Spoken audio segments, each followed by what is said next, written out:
Hello everyone, great to come and greet you tonight. Actually, it's afternoon here at the Sullivans. I'm recording this Monday afternoon. And really, Monday is our prayer day here at the Sullivans. And I know many of you join us on Monday of fasting and praying. And if you don't, I invite you to begin praying with us. We're actually praying for you, for one thing. I just want you to know that today. We're praying that you and your family would be safe, that you'd be healthy, obviously. But I'll tell you what else we're praying for. We're praying that in this season of distancing, in this season of separation, maybe even for some people, it's a season of isolation, that you would have a connection to God that is stronger than you anticipated. That you would draw near to God through this season and experience a personal revival. That's what I'm praying for you today. And I know this is a very hard season for all of us. And for many people, it's a very difficult season. I don't want to downplay that today.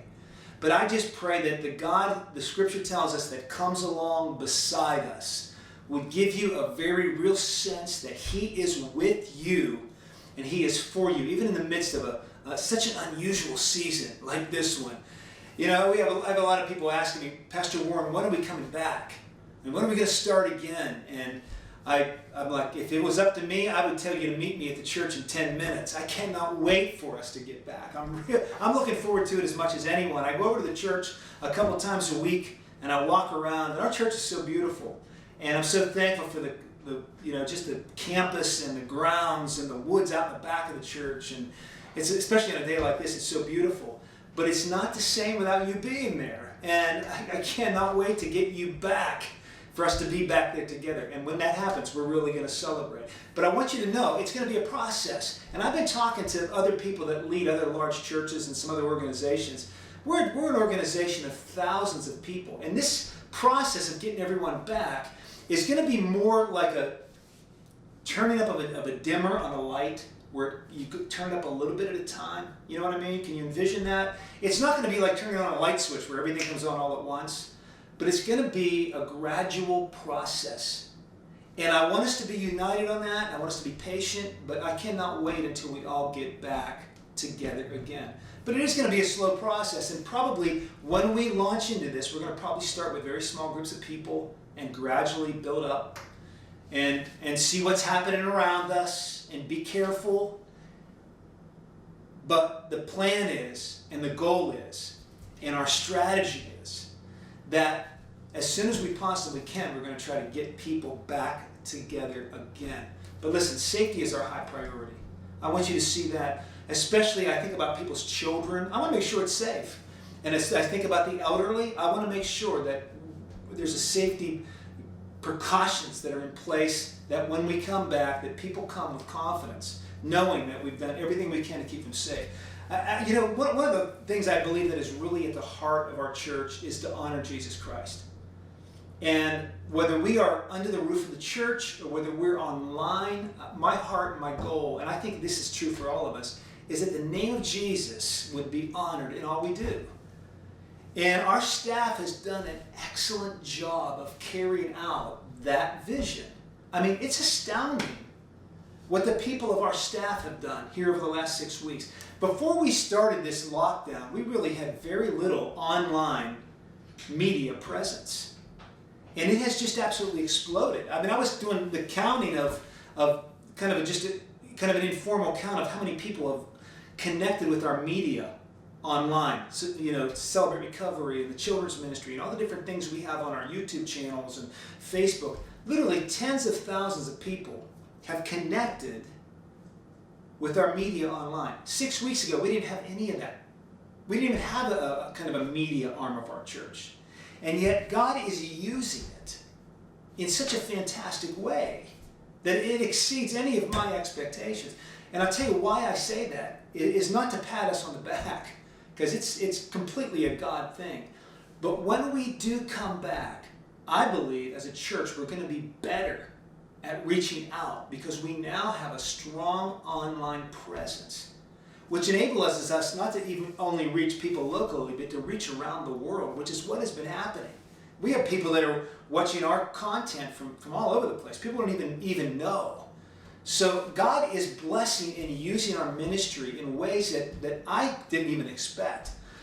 We have stuff going up online. If you haven't gotten on our YouTube channel and looked at this, we have a couple different YouTube channels, but we have kids ministry, preschool ministry, and our teens. There's a junior high and senior high, and multiple times per week, and our college age stuff that's going on, game night, and women's small groups that are still meeting, men's still meeting. Our refuel is revved up. Pastor Tim is doing this thing right now from his wood shop, which is astounding, and God is working.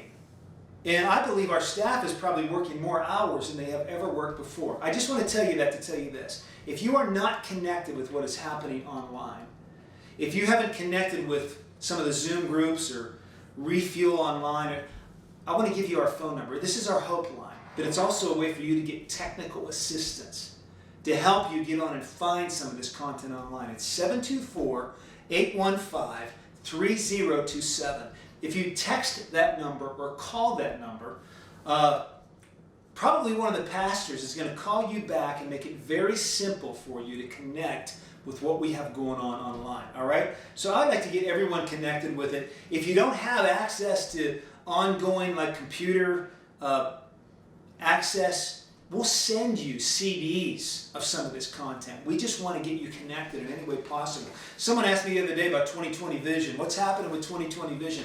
I tell you what, it's still going on very much, full throttle. We have this. God has been so good because of the generosity of the people in our church that 2020 Vision, we've actually paid for this church over in Kenya. We're going to keep you posted as to the progress of what that looks like, but that's been paid for.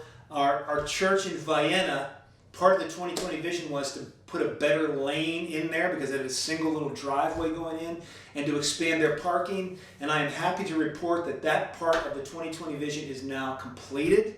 And when the people of Vienna come back to their church building, they're going to see a whole different look and a whole new accessibility to their building, which really, to me, is thank you so much for your generosity with that.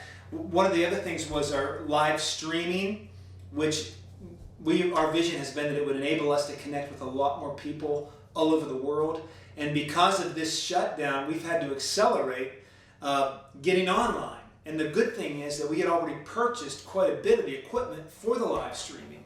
So that's what has enabled us to do online what we are already doing. And when we get back to the church, that live streaming is going to be it's going to be a big part of what we are doing. And we've really been able to get around a learning curve with that during this shutdown time. And the people that are doing things with our church services have just been doing an absolutely astounding job. When we get back, that's going to continue. And it's going to continue to go out there. And, I think on Palm Sunday, if I'm not mistaken, about 3,900 connections were made to the Palm Sunday message online, which is unbelievable. That's not just 3,900 people, but 3,900 views on that, on YouTube. And we have to keep that going. And that's really what live streaming is going to be. So a lot of that is already in place. The other part of the 2020 Vision is our building. And I want to encourage you to continue giving with your pledges, and the people that have been giving to that so generously, I thank you. That's how we've been able to do the things that we've been able to do. Obviously, right now, we're not starting a building project until we kind of get back and get accessible to construction people. We need to wait for the right time to actually do that logistically. And we also have some finances to put together to do a building. However, listen, before this whole break took place, we had 1,300 or 1,400 people attending our church. And we were maxed out. Now, I have every reason to believe that when we finally get fully back, that we're going to come back stronger than ever because of what's been going on recently, especially the online stuff. And we are going to need more space in that church building. So we're planning to proceed with that as planned.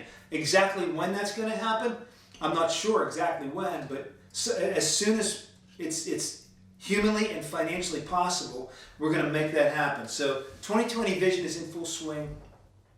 We've been doing a thing called the Frontline, I think it's Food Drop. This is some catered lunches, a little help from our people at our food pantry, and we've been going to area hospitals in eastern Ohio and western Pennsylvania on a pretty big scale with several different medical facilities, the Pennsylvania State Police, that New Life has been delivering these catered lunches to these people. I'm telling you, they so appreciate it. And we so appreciate them because they're working front line with people with COVID-19, emergency rooms, intensive care units, and we're going in there with meals. I mean, we're not going in there, but they're people. We get the meals in a very safe way to them, and they so appreciate it. And we have a poster that we give to each one of these places where we deliver food, and it says, sometimes heroes wear scrubs. And it has pictures of like nurses and doctor and that sort of thing on there. And then it says, thank you from your friends at New Life. So I am so glad to be part of a church that is coming to the aid of these people that are out there on the front lines, really of a battle that's going on. So that's happening on a weekly basis. And we actually have food, compliments of our food pantry, which is really in full swing, at our church in New Wilmington every single day of the week. This has been going on now for weeks, and we haven't publicized it widely because we want to make sure that people don't just go there and take food. We want people to get food that really need it. If you need food, you can go to the church any day after 3 o'clock. There's no one there, but the church van, the white pantry van, the back doors are unlocked. You can just get in there and get a box of food. There's all kinds of different items in that box of food. If you have a big family, take a couple boxes of food. And take that. I don't want anyone in this church to go hungry. So please, if you need food, go over there and get it. Just make sure you don't lock the door when you close the door to the van, because other people need to get in there and get food as well. It's there anytime after 3 o'clock, even in the evening. It's there all the time to go and get food. All right? So no one goes hungry in the church. But here's another thing. Our food pantry has been feeding half of Lawrence County. And we've even had the National Guard out with our team at the food pantry helping them do it. 850 families were fed by the food pantry in April, which is unbelievable. And so glad to be part of a church that is making that sort of thing happen. It was done in as safe a way as possible with a small group of people. It was all done on one day, so it wasn't packing food in and out. It was a skeleton crew distributing food to people that didn't even really need to get out of their cars. They pulled up, our guys threw food in their trunk, and they drove away. Food is going out to Head Start in Elwood City, Head Start in Newcastle, the Glory Grill in Newcastle, a number of other places, the Cancer Society. And here's another thing that is really cool about what's happening with this food pantry thing, and this does my heart so much good, is that now we are helping resource the program at New Wilmington School District. For the very first time, we gave 70 boxes of food to the New Wilmington School District. They have actually twice a week a food distribution, and we're going to continue to help supply that as well. I'm so glad we're able to do that because I think it's really a great thing when we can partner with the people in our neighborhood. Our school is a half a mile from our church. So that's a first, but so blessed that we are able to do that. There's a lot happening with that. We have our Building of Hope ministry in Shenango Valley that has really been one of our front-line ministries, and so busy. Right now, we can't even buy mattresses because the stores are closed. But that team is still taking furniture off people's porches on special deliveries, people that have no furniture, delivering it to their porch, doing it in as safe a way as possible, and is out there doing whatever they can do to spread hope. The ministry still goes on. And it's what I want you to see in our church. I have a saying that I put at the end of my correspondence these days, and it says, stay home, if possible, stay home, stay safe, and spread hope. And I believe as followers of Christ, that's what we're called to do right now, is spread hope. And I pray that you're hopeful today. We actually, one of the things I think that is going to keep our sense of hopefulness and unity and strength is to get connected.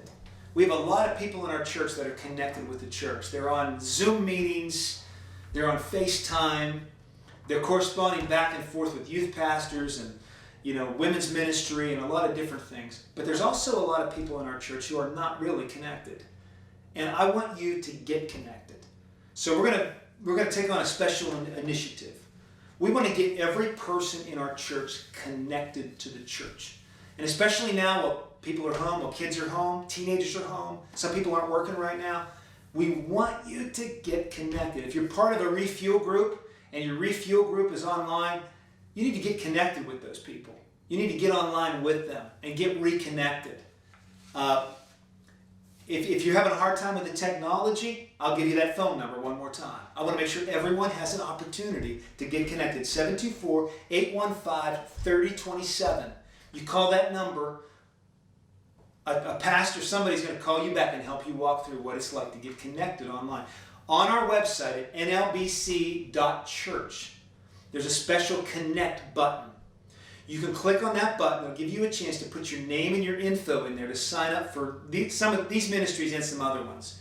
One is Refuel. If you haven't been part of Refuel in the past, get on the website and sign up for it. All right? And Pastor Tim is going to start a new Refuel group. It'll probably be on a different night of the week or day of the week based on his study that he's doing on Wednesday night. Absolutely phenomenal. And if you're not connected with it as a couple, as an individual, get connected with Refuel. We also have men's ministry. We have men's ministry groups that are going on right now. Saturday morning, other times throughout the week. If you're not part of a men's ministry group, I want you to sign up and I want you to get on nlbc.church, hit connect, get signed up. Women's ministry, the same thing. We're going to start a new study with women's ministry online. Women, if you're not part of one of the women's groups that's meeting right now, get on there and sign up. And someone will call you and get you connected. We also have kids and teens. We have all kind of programming going on for that. Our teens, junior high, senior high, Monday nights are our small groups. If your teenagers are not part of that, I just want to personally invite you to get your teenagers connected with that, especially if they're off school right now and they're home. Be a great time to get them to connect with that. They just started last weekend a Bible study on Saturday nights. A slew of teens part of that on Zoom, and just a really good time. These guys put a lot of energy and a lot of ingenuity into this. My teens love it. I'd love for your teens to be signed up and connected with it as well. We have college-age stuff going on with CORE. There's game nights. There's college kids getting together on Zoom and just talking together. And so if you have someone or if you are in that age bracket, get on there and get signed up for that. Get connected. We'd love for you to be connected with the church. We're also going to institute a very special session, a very special online session of Financial Peace University. This is a time when some people are struggling financially. Hey, our church wants to come and help you that way. And maybe you can get some guidance and some coaching. It's very confidential. And it's all going to be online. And you can get connected with that at nlbc.church and hit connect. Here's one other thing I just want to tell you. As summer approaches, people start thinking about Vacation Bible School. Right now, our kids aren't even in school. We don't know when they're going to be going back to school. But we have a plan for this summer. And the people that do our Vacation Bible School have a plan. I think this is ingenious. They have a thing, they're going to call it staycation. Because a lot of people this summer probably won't be able to go on vacation. But we're going to invite you to staycation with the church. It's kind of our family version of Vacation Bible School. Has a kind of a vacation theme. And I'm going to invite, I know my family's going to be involved with it. I'm going to invite everyone in our church to get involved with staycation. You can start signing up for that now at nlbc.church. Hit the connect group button. It'll take you and you can get your name in for the staycation, which is going to be really cool. Listen, we're doing everything we can to reach our community for Christ. We want you to join us. We want you to get connected with the ministries here at New Life. We love you. We treasure your connection to our church, and we love ministering alongside you. I want to just mention two other things. One is giving, because giving is very important, and we don't shy away from talking about giving. I know this is, for some people, a season of financial strain. I completely understand that. And yet our congregation has been really generous, even in this season of COVID-19. And I have really been thankful, because that's what enables our ministries to go forward. That's what enables us to keep supporting missionaries and keep our staff going and keep just our ministries going in general. So giving, if you haven't been giving, you can give online at nlbc.church. And you just click on giving. It's very easy. If you have a debit card, you can do it there. That's what I do myself personally. If you like to hand in a check, an envelope, you can mail that in The church's address is 3414 State Route 208, and that's New Wilmington, Pennsylvania. 16142 is our zip, 3414 State Route 208. You can mail it in. You can also drop it off at the church. We put a very special mailbox on the railing right outside the commons area of the church. When you come up the main lane into the church, it's right there on the left-hand side. There's a little box there that we empty out multiple times per day. It's secure. You can drop your offering envelope in there, and I'll tell you something, many people do. Many people go to the church and drop their offering in there. There's also prayer cards right there. You can fill out a prayer request, and you can drop the prayer request in that box. And in that same little box with the prayer requests are also CDs of some of the more recent sermons. So if you're not getting it online, you can go there and grab a CD of the sermons and listen to it. So giving, folks, I just want to encourage you in that, because that's really the fuel that God uses to help our ministry continue to move forward. But hey, I also want to invite you to pray. And I want to call you to pray and pray and pray as we have never prayed before. Pray, number one, we want to pray that God would heal our land. That we would see really a healing between people, a healing physically, and just that God would bring about a revival in our land, that there would be a healing spiritually that takes place, that many people would turn their hearts toward Jesus, and also that we would see a unity between people in our culture right now, that we just pray for unity. I want to invite you to pray for the people who are working on the front lines, hospitals, police officers, first responders. We could pray for them as well. And I want you to know this. We're praying for you. So I want you to have a great evening, and I look forward to seeing you very soon. We're going to keep this conversation going about how we're coming back. So stay tuned. I'll be in touch soon. God bless.